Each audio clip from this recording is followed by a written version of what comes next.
एक बार महर्षि भृगु और अन्य मुनियों ने मिलकर सरस्वती नदी के तट पर यज्ञ का आयोजन किया।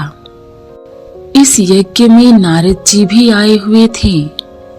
नारद जी ने सभी ऋषियों से पूछा कि आप लोग इस यज्ञ का फल किस देवता को देना चाहते हैं। तब इस पर ऋषियों का जवाब था कि वह इस यज्ञ का फल तीनों देवों में सबसे श्रेष्ठ देव को ही देंगे। लेकिन एक बहुत बड़ी समस्या यह थी कि ब्रह्मा, विष्णु और महेश में सबसे श्रेष्ठ कौन है। इसका निर्धारण कैसे किया जाए, इसका कोई निष्कर्ष न निकलता देख ऋषि मुनियों ने त्रिदेवों की परीक्षा लेने का निश्चय किया और ब्रह्मा जी के मानस पुत्र महर्षि भृगु को इस कार्य के लिए नियुक्त किया। सबसे श्रेष्ठ देवता की पहचान करने के लिए महर्षि भृगु सर्वप्रथम ब्रह्मा जी के पास गए। उन्होंने ब्रह्मा जी को न तो प्रणाम किया और न ही उनकी स्तुति की। यह देख ब्रह्मा जी क्रोधित हो गए। क्रोध की अधिकता से उनका मुख लाल हो गया, आंखों में अंगारे दहकने लगे। लेकिन फिर यह सोचकर कि ये उनके पुत्र हैं, उन्होंने हृदय में उठे क्रोध के आवेग को विवेक बुद्धि से शांत कर लिया। फिर वहां से महर्षि भृगु कैलाश पर्वत गए। देवाधिदेव भगवान महादेव ने देखा कि भृगु आ रहे हैं तो वे प्रसन्न होकर अपने आसन से उठे और उनका आलिंगन करने के लिए अपनी भुजाएं फैला दी। किंतु उनकी परीक्षा लेने के लिए महर्षि भृगु ने उनका आलिंगन अस्वीकार कर दिया और बोले, महादेव, आप सदा वेदों और धर्म की मर्यादा का उल्लंघन करते हैं। दुष्टों और पापियों को आप जो वरदान देते हैं उनसे सृष्टि पर भयंकर संकट आ जाता है। इसलिए मैं आपका आलिंगन कदापि स्वीकार नहीं करूंगा। उनकी बात सुनकर भगवान शिव क्रोध से तिलमिला उठे। उन्होंने जैसे ही त्रिशूल उठाकर उन्हें मारना चाहा, वैसे ही भगवती ने बहुत अनुनय विनय कर किसी प्रकार से उनका क्रोध शांत किया। फिर इसके बाद महर्षि भृगु विष्णु के लोक वैकुंठ लोक गए। उस समय भगवान श्रीहरि देवी लक्ष्मी के साथ क्षीर सागर में विश्राम कर रहे थे। महर्षि भृगु ने जाते ही भगवान विष्णु के छाती पर लात मारी। भक्तवत्सल भगवान विष्णु शीघ्र ही अपने आसन से उठ खड़े हुए और उन्हें प्रणाम करके उनके चरण सहलाते हुए बोले, भगवान, आपके पांव में कहीं चोट तो नहीं लगी? कृपया इस आसन पर विश्राम कीजिए। मुझे आपके शुभ आगमन का ज्ञान नहीं था, इसलिए मैं आपका स्वागत नहीं कर सका। आपके चरणों का स्पर्श तीर्थों को भी पवित्र करने वाला है। आपके चरणों के स्पर्श से आज मैं धन्य हो गया। भगवान विष्णु का यह प्रेम व्यवहार देखकर महर्षि भृगु के आंखों से आंसू बहने लगे। उसके बाद वे ऋषि मुनियों के पास लौट आए। उन्होंने ब्रह्मा जी, शिव जी और श्री हरि के यहाँ के सभी अनुभव विस्तार से कह बताए। उनके अनुभव सुनकर सभी ऋषि मुनि बड़े हैरान हुए और उनके सभी संदेह दूर हो गए। तभी से वे भगवान विष्णु को सर्वश्रेष्ठ मानकर उनकी पूजा अर्चना करने लगे।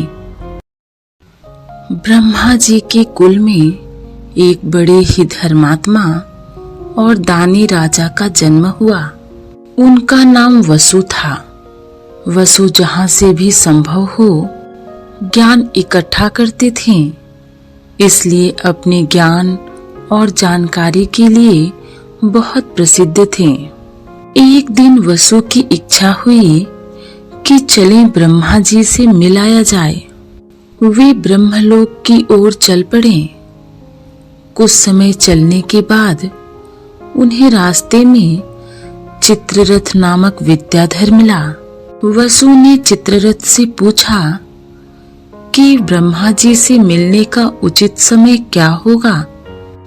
चित्रधर बोला, अभी तो ब्रह्मा जी के भवन में देवों की सभा चल रही है। ब्रह्मा जी उसमें व्यस्त हैं। बाकी आप जो उचित समझें। वसु ब्रह्मलोक तक पहुंच चुके थे। चित्ररथ की बात सुनकर उन्होंने ब्रह्म भवन के बाहर ही प्रतीक्षा करना उचित समझा। इतने में वहां रैभ्य मुनि भी आ पहुंचे। उन्हें देखकर वसु प्रसन्न हुए, क्योंकि उन्हें ज्ञान चर्चा के लिए एक साथी मिल गया। रैभ्य ने बताया कि वह बृहस्पति के पास आए हैं। इतने में ब्रह्मा जी की सभा समाप्त हो गई। वसु को वहीं बृहस्पति मिल गए। बातचीत करते सब बृहस्पति के महल में आ गए। रैभ्य मुनि ने बृहस्पति से कहा कि इस बात की शंका हमारे मन में हमेशा रहती है कि मोक्ष किसे मिलेगा, उसे जो ज्ञानवान है या उसे जो कर्मशील है। हमारा संदेह दूर कर दीजिए।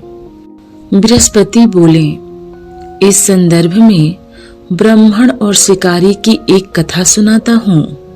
महर्षि अत्रि के कुल में पैदा हुए सैमन तथा अधम कर्म करने वाले बहेलिये निष्ठुरक की कथा तुम्हारे संदेह को दूर करने में सहायता करेगी।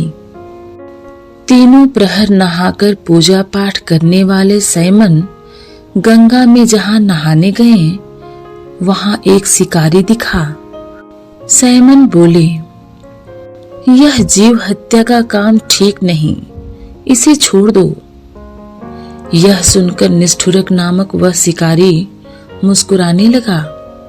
सैमन के आगे बोलने से पहले ही वह शिकारी बोला, सभी प्राणियों में आत्मा के रूप में भगवान बसते हैं। सच्चे पुरुषों को चाहिए कि वह इस अहंकार को त्याग दें कि मैं करता हूँ, कोई काम मैं कर रहा हूँ, यह सोचना बेकार है।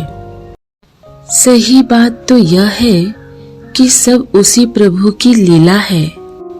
ऐसे में क्या शिकार और क्या शिकारी। एक शिकारी के मुंह से इस तरह ज्ञान की बात सुनकर सैमन ने कहा कि तुम कौन हो जो इतने तर्क सहित अपनी बात रख रहे हो। शिकारी ने सैमन की बातों का जवाब नहीं देते हुए एक लोहे का जाल लेकर आया।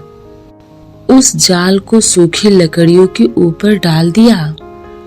फिर सैमन के हाथ एक लुकाठी देकर कहा, विप्रवर, इन लकड़ियों में आग लगा दे। सैमन के द्वारा आग लगाने की देर थी कि देखते ही देखते सूखी लकड़ियां धधक धधक कर जलने लगी। जाल के विभिन्न छेदों से अग्नि की ज्वाला लहराने लगी। तब शिकारी ने आग की ओर इशारा करते हुए कहा, विप्रवर, आप इन छेदों में से निकलती आग की कोई एक ज्वाला या अग्निपुंज उठा लें, क्योंकि अब मैं आग बुझाऊंगा। कुछ ही क्षण बाद शिकारी ने पानी से भरकर एक घड़ा आग पर फेंका तो पल भर में ही धधकती आग शांत हो गई।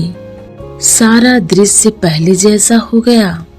शिकारी बोला, जो आग आपने चुनी थी वह मुझे दे दें, उसी के सहारे मैं अपना जीवन यापन करूंगा। सैमन ने आग पर निगाह डाली, पर वहां अब आग कहाँ। आग की सभी ज्वालाएं कब की शांत हो चुकी थीं। सैमन आंख मूंद कर शांत बैठ गए। शिकारी ने कहा, यही हाल संसार का है। सबके मूल में भगवान की ही ज्योत जल रही है। यदि व्यक्ति अपने स्वाभाविक धर्म का अनुसरण करते हुए हृदय को परमात्मा से जोड़कर कोई भी शुभ अशुभ कार्य करता है, फिर उस कार्य को प्रभु को समर्पित कर देता है, तो उसे न तो कोई दुख होता है, न ही वह कर्म संबंधी पाप पुण्य के चक्कर में पड़ता है। इतना कहना भर था कि आकाश से फूलों की वर्षा होने लगी। रत्नों से सजे धजे कई विमान आसपास उतर आए। शिकारी निष्ठुरक अद्वैत ब्रह्मा का उपासक था, इसलिए उसने योग विद्या से कई शरीर बना लिए तथा अनेक विमानों में बैठ स्वर्ग चला गया। तब बृहस्पति बोले, तो हे राजन वसु और मुनिवर रैभ्य, इससे सिद्ध होता है कि अपने वर्ण और आश्रम के अनुरूप कार्य करने वाला कोई भी व्यक्ति ज्ञान प्राप्त करने के बाद मुक्ति का अधिकारी हो जाता है।